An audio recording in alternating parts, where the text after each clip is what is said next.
Pemerintah Provinsi Sumatera Selatan menggelar rapat koordinasi pemerintah daerah dengan tema sinergi pemerintah pusat dan daerah dalam rangka percepatan pelaksanaan program Presiden Republik Indonesia di ruang Joglo Istana Gubernur Geria Agung Palembang. Gubernur Sumatera Selatan Herman Deru menyebutkan rakor optimalisasi pendapatan daerah dalam menyikapi berkurang secara drastis transfer keuangan daerah.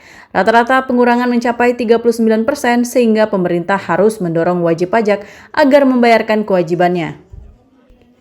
Pembangunan tidak boleh stagnasi dan harus berjalan. Salah satu upaya yang jelas kemitraannya adalah pajak bahan bakar kendaraan, pajak kendaraan, BBNKB, dan air permukaan serta alat berat khusus yang harus dioptimalkan.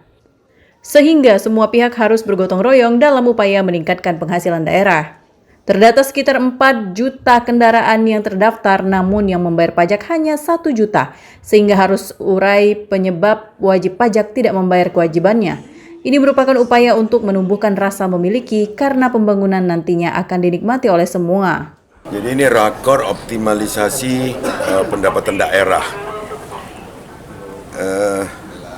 Satu, menyikapi berkurang secara drastis TKD, transfer keuangan daerah, yang tadi menurut Kanwil perbendaraan rata-rata pengurangan itu bisa mencapai di 39%.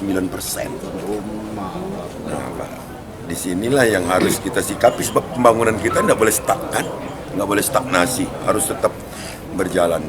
Nah, salah satu sumber yang bisa jelas kemitraannya antara Pemprov dengan kabupaten kota adalah pajak bahan bakar kendaraan misalnya, pajak kendaraan itu sendiri, BBNKB, dan air permukaan dan lain sebagainya, alat berat yang khusus ke provinsi. Nah, ini bagaimana kita mengoptimalkan? Peran media juga ada di situ. Ada 4 juta lebih kendaraan terdaftar, tapi yang bayar pajak itu hanya 1 juta. Nah, maka kita harus urai nih apa penyebab WP, wajib pajak, tidak membayar pajaknya. Herman Deru juga menegaskan agar mengoptimalisasi peran BUMD agar menjadi perusahaan yang produktif dan memberikan kontribusi untuk pembangunan daerah. Dari Palembang, Sumatera Selatan, Muhammad Riza, Valevi iNews melaporkan.